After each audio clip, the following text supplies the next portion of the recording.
Why exactly I never became a full-blown SJW.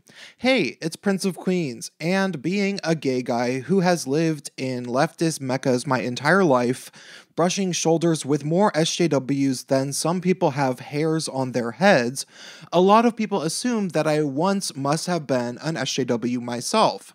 I've gone back and forth trying to examine how much of an SJW I might have been at any given point, and every time I stop to really think about things, while I can remember being fairly PC a lot of the time, sometimes hating on straight people a bit, and even believing many lies from feminism, I never was by any means a true believer and took that extra step where I was actively trying to evangelize others into the mentality with performative callouts and perpetual white male guilt projected everywhere.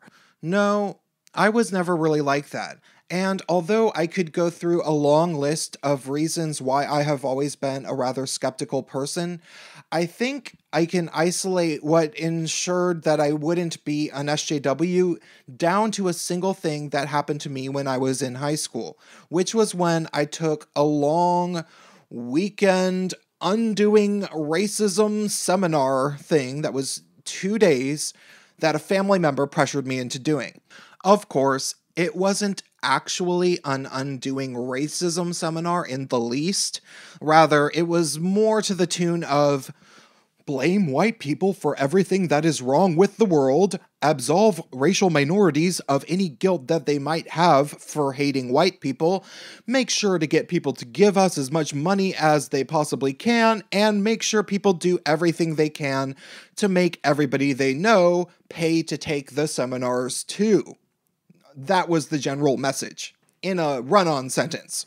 Regardless, while I'm sure that you can imagine a lot of the type of thing that they taught, I will admit that there were a few concepts that they spoke of which were legitimate.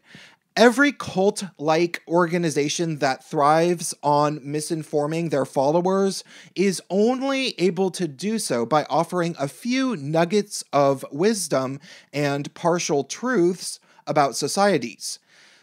But truthfully, I don't remember much of what those were.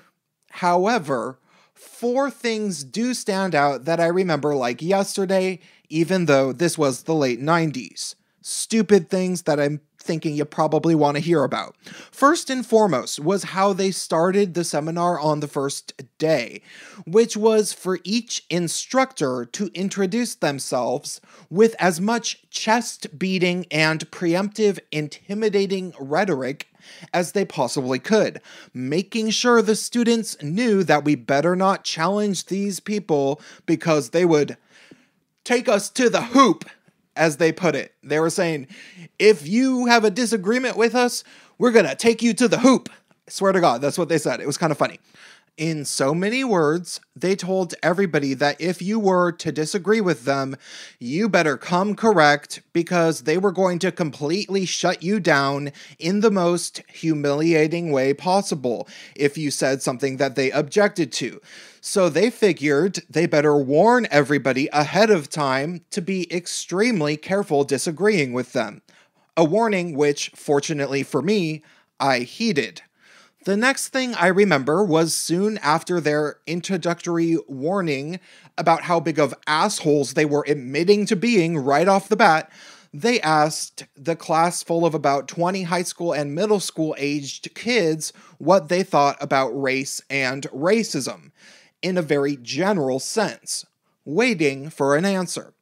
This was in Seattle, and there were about 4 or 5 black kids, 4 or 5 white kids, and then about 10 Asian kids.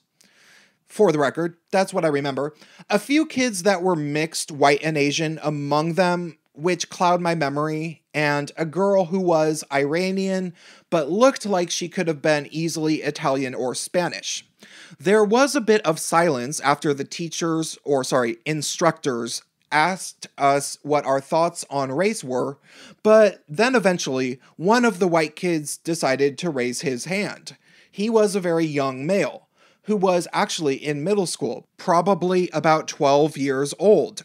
He said something to the effect of, Well, the thing I notice the most around me in life isn't really so much racism against non white people, but I really notice a lot of reverse racism. Seriously. That was the first words coming from any student's mouth during the entire seminar. I remember as soon as the words left his mouth, thinking to myself, uh-oh. You can all imagine what happened. They cut him off mid-sentence and started seriously yelling at the poor kid in front of everybody, probably saying that there is no such thing as reverse racism because discrimination against the dominant class structure is not actually discriminatory because the dominant class structure has built the entire system to benefit them, and resentment against the oppressors is only natural. And the instructors were also not interested in silencing the voices of the oppressed, but rather dismantling the entire system that oppresses people of color, etc. I felt super bad for the kid, but being a white male myself who was only about 16 years old and probably was the only gay kid in the room with a bunch of instructors who were willing to yell at a 12-year-old boy right in front of everybody for speaking his truth in like one sentence, I could only imagine what these fuckers would do to me if I tried to intervene. Instead, I bided my time, waiting for the moment that I could find to catch them slipping up with the delivery of their narrative, because I was just that kind of rebellious teenager. My moment came not long after when they decided to tell us that racism actually is defined by power plus prejudice equals racism. This was the first time that I had ever heard the fake sociology definition of the word racism. So they were obviously implying that people who don't have race power can't be racist, of course. The instructor said that people can be a bigot, they can be prejudiced, but they can't be racist. Bullshit. That's fucking stupid. I was obviously thinking in my head, but I knew better than to say so. Instead, I timidly raised my hand and asked a question. Is that the definition that is written in the dictionary? And the instructor said, no, with a devilish grin. They won't tell you the real definition of racism. They won't tell you what the definition of racism really is in the dictionary. She said, like she was proud to tell me that, like I was just gonna be like, oh yeah, the stupid dictionary. God, thanks for telling me the real definition. I obviously still thought it was stupid. So this seminar was in the 90s, and it was the first time that I heard the fake sociological definition of the word racism. And while I want to say that I would never have actually considered believing such obvious nonsense, there is a tiny chance that I might have possibly believed in the fake sociological definition of the word racism if it had been presented by people who hadn't already shown themselves to be complete fucking lunatics that had no problem berating children they didn't even know for making the mistake of being honest. But because of that especially, because they had already done that, I had already figured, fuck these people. So I started brainstorming about how I was going to poke a hole in their little definition of the word racism that they had delivered.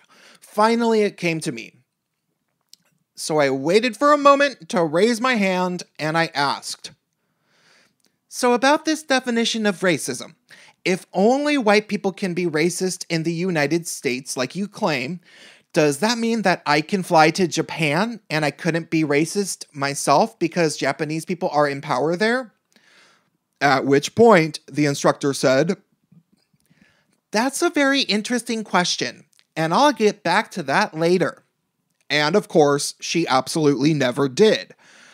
I felt briefly vindicated because I had stumped her, but I still had to sit through about 8 more hours of their bullshit. The last thing that I remember very vividly was a bit of entrapment that they put upon the white kids in the class, asking us, so what do you enjoy about your culture as white people? Now, granted, if they asked me that question now, I'd probably say classical music, folk music, country music, modern rock. A major portion of the significant inventions that we use to this day: cheeseburgers, apple pie, Broadway musicals, countless other great works of art and literature.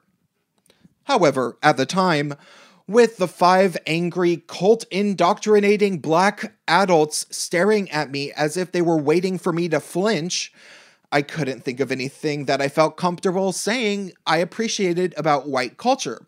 I figured that if I said I was proud of being white for any reason, they'd obviously attack me. Because they didn't just attack that one kid that one time, they scapegoated him for the rest of the 2-day seminar as the ignorant white boy, repeatedly asking trick questions so that they could further humiliate him.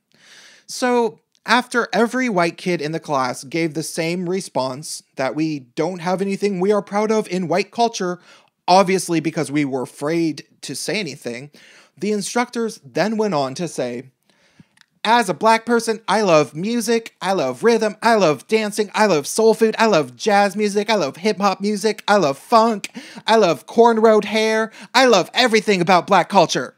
And the other instructors all said, that's right! Then, after going around the room and hearing from all the other non-white students, most of which having at least a few favorite homemade dishes that their parents cooked that they could never find at restaurants, the black instructors told us the following. You see, as white Americans, you had to sacrifice your own individual European ethnic traditions in order to assimilate into whiteness. And the reason that you can't mention anything about white culture that you are proud of is because there is no such thing as white culture. It was after that point that a girl that I eventually became friends with after the seminar said that she decided that the whole training was bullshit, and she ended up asking if she could use the bathroom or something, and then she just left. I should have done the same thing. She was mixed, by the way. She was white and Asian. When I was finished with the seminar, the family member who had pressured me to take it asked me how I thought it was, and I remember a small bit of frustration and arguing about how I thought it was bullshit, and they obviously liked it because they pressured me to take it. I think that they thought maybe I'd be blown away by it. Ultimately, I viewed it as one of those experiences from high school that I ended up surviving just fine, even though it was extremely uncomfortable. In adult life, that family member has since admitted that it was bad news, as its entire premise revolved around bullying people. Fast forward ahead from high school a few years, I ended up in university in New York City with extremely diverse friends and a pretty awesome curriculum. While I mostly studied writing, theater, and media type things, I also took numerous courses of a more social science and anthropological type nature, but they weren't taught by Marxist ideologues. I learned about the baby boom, the development of America's cities, the way Detroit became a mecca for middle-class blacks post-World War II, only for it to basically go out of business late last century, the way that we discussed race in my classes was always very pragmatic, and a lot of my friends were racial minorities. It felt like genuine progress was made, at least for me, and in my social circles, having productive discussions on these types of issues instead of just blaming Whitey. I had one friend that got sucked into taking one of those exact same 2-day undoing racism seminar type things that I took in the 90s, but he took it late last decade and basically began calling all of his friends racists and insisting that they sign up for the course, but we mostly ignored him. I told him I had taken it, but it was as if he didn't believe me or something. As if it would have been impossible to take the course and not end up behaving like him. Finally, around 2012 or so, almost line for line, a lot of the same nonsense that the people from the seminar were telling us in the 90s ended up on blogs like Black Girl Dangerous, Everyday Feminism, and eventually on MTV and BuzzFeed. So for me, though I was often very PC at various points in my life and believed for a long time that these people at least meant well and that quote-unquote social justice was a force of good, I also always knew that there was a very specific set of ideas that were based around redefining words, bullying white people, including children, and even redefining entire concepts like culture to claim that there was no such thing as white culture. Had it not been for the fact that I had encountered that nonsense very early on, I am not sure I would have been so resistant to it. It's almost as if I was vaccinated with a small dosage of SJWism in my youth, so that I never got the full virus when it came forward this decade. I knew immediately never to let people try to change the definition of words. It was ingrained into my head. That's all I have to say for this video. Drop me a comment, hit the bell button so you don't accidentally break up with me. It's been happening again, and stay tuned.